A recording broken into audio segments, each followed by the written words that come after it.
Welcome to Venezuela Insider, the only place in Venezuela for expats, digital nomads, entrepreneurs, investors, travelers, and related internationals. For more information, venezuelainsider.com. Today we ask the question, why Venezuela is so expensive? What I mean by that is Venezuela is expensive for the average Venezuelan, not for international prices, still reasonable on such items, such goods and services. However, it's expensive on many other items of consumption. And today, particularly, I want to focus on a previous episode made by my favorite Venezuelan podcast. It's called Tertulia y Dinero. This podcast is actually made by my favorite Venezuelan economist. His name is Asdrúbal Oliveros, and also he's joined by a couple of very smart gentlemen, Jesus Leonet and Jose Miguel Farias. Shout out to this trio, they're quite good. Please listen to such podcasts if you can, or you understand Spanish overall. It has no waste. And on a previous episode, they discussed why Venezuela is so expensive, and it's very congruent, the reasons that they gave, on my own personal take. So we are going to review such takes on this video. So let's start. First, we have to talk about the mindset of the average Venezuelan regarding the situation at the moment, because the situation has changed a lot. I have to say that it has changed for the good compared to 2016, 2017, 2018. Those years were awful. However, the situation is bad for the average Venezuelan compared to the early 2000s, not even said the 1970s or the 1980s and such. But the overall situation is that the average Venezuelan still has the mindset when everything was cheap on, let's say, 2017, 2018, and also the 10 years prior to that, when the economy had a lot of subsidies. The gasoline was pretty much cheap. Right now is half the price of international prices. It still is a lot. I'm talking exponentially has risen compared to the basically free price that we had. So it's an infinite percentage of increase for the average Venezuelan. Also, many things were subsidized by the government. Also, there was a currency exchange control set by the government, and the people was able, the private companies were able to gather, in some cases, dollars on a very good exchange rate. So at the end, that saving on the exchange rate make easier for such companies that offer back then goods and services and pass on the saving on the final consumer. So Venezuela had a lot of cheap goods and services from that moment for that. Also, the electricity was pretty much very cheap. The same thing, the water service, and you name it. So Venezuela was pretty cheap and has a very good standard of living for Latin American standards. And the Venezuelans are still accustomed on that paradigm, which is not the case at the moment.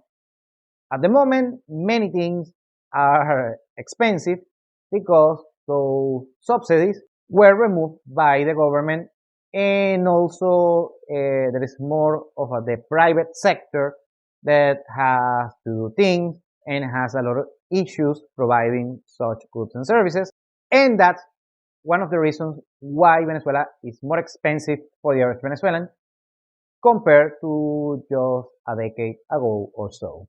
The second take is dollarization.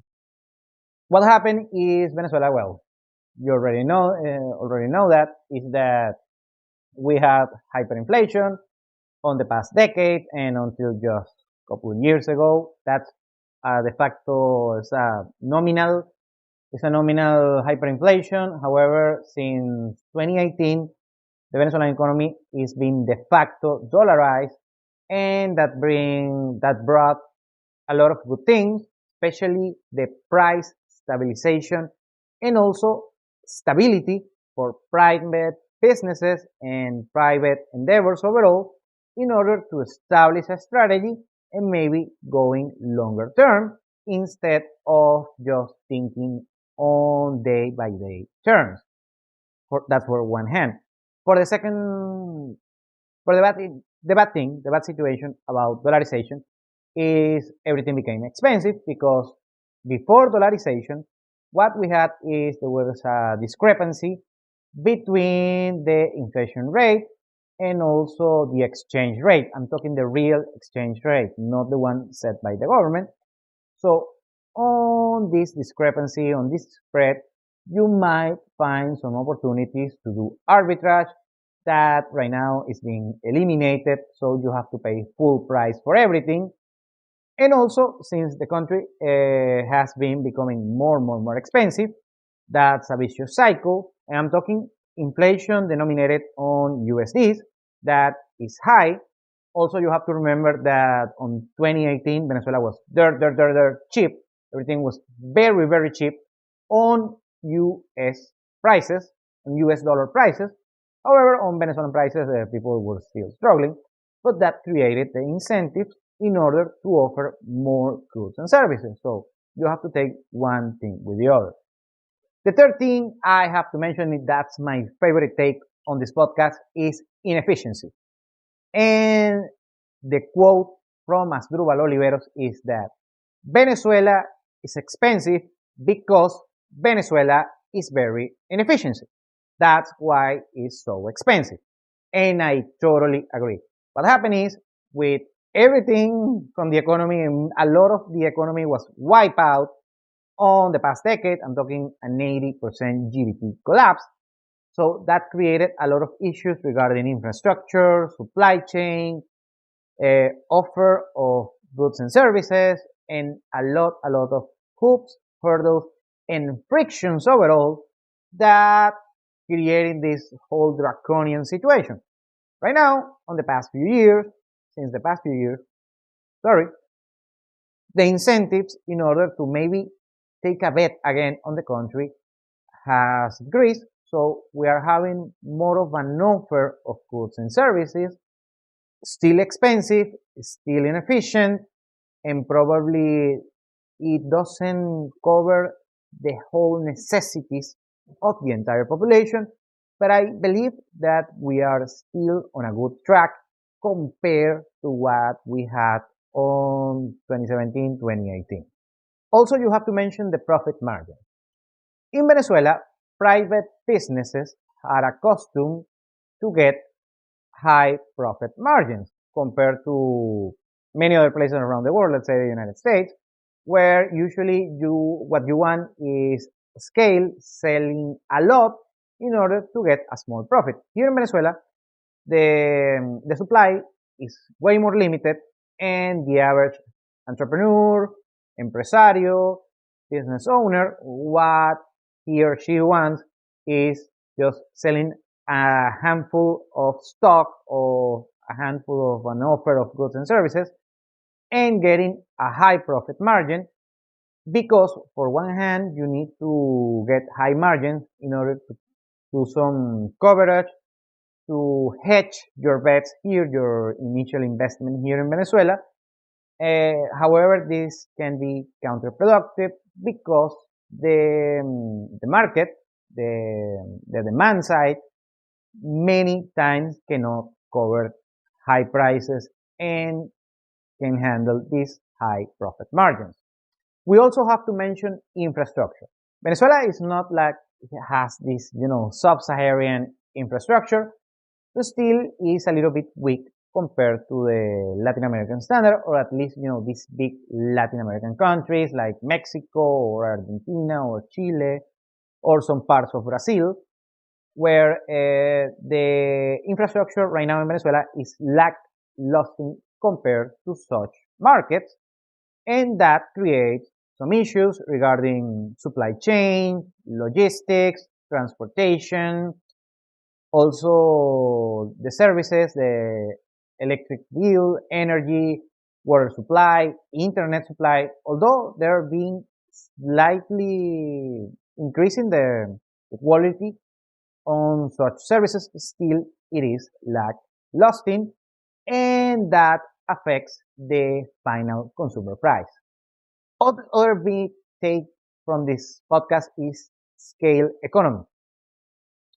The scale economy, of course, means that when you sell to a broader population, so you have a mass consumption product, when you increase the number of items that you produce, your fixed costs are going to be the same, and of course, the cost of producing just one good is going to be decreasing as long as you increase the number of items that you produce. What happens here in Venezuela is, since the population still doesn't have a lot of purchasing power, the business owners, the entrepreneurs, what they do is they just either produce a handful of items, a limited number of items, or they import just a limited amount of items, so you don't have scale, and that's why they have to sell to the consumer. The consumer prices have to be higher compared to many other countries. Other issue is long-term confidence. Of course, Venezuela is quote-unquote recovering, and I like this quote from Asdrúbal Oliveros. He says the economy right now in Venezuela is stability on the peak, because the economy just collapsed 80% GDP till past couple of years, and then we have a growth of 10% of GDP on the past couple of years, but still we are way below on where the economy should be. We are far, far away still from the ceiling that we had on 2012, 2013. So most companies still, the confidence on the country has increased staggering a lot for private entrepreneurs, investors, business owners, you name it. However, there is still some distrust on the country, and one of the results is that most of these companies establish short-term strategies instead of long-term strategies. That causes the cost of production, of supply, of services go higher because they want to recoup the initial investment as fast as they can instead of establishing a good long-term strategy. Now let's ask the question, what is cheap in Venezuela at the moment? And actually there is a bunch of things, very important things, that are still cheap in Venezuela. Public services. The electricity bill is pretty much free or just a small pay. Still with the water bill, pretty much free or very low. Also, gas prices, the gasoline is still cheap here in Venezuela. It's not free like a few years ago, but still is half a price compared to international standards. And also, public transportation here in Venezuela is very cheap compared to, let's say, the rest of Latin America.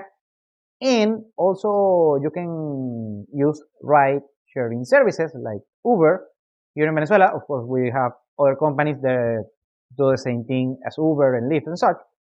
And those services are very cheap here.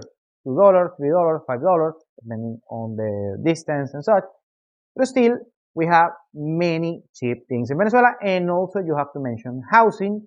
If you do the proper planning and the proper budgeting, you can get cheap housing here in Venezuela, a fraction of a price compared to not some economies on the developed world, but also compared to other major cities in Latin America as well. Thank you for watching Venezuela Insider. Please like, share, and subscribe. Follow us on social media. If you want to work with us, VenezuelaInsider.com. Thanks again and have a nice day.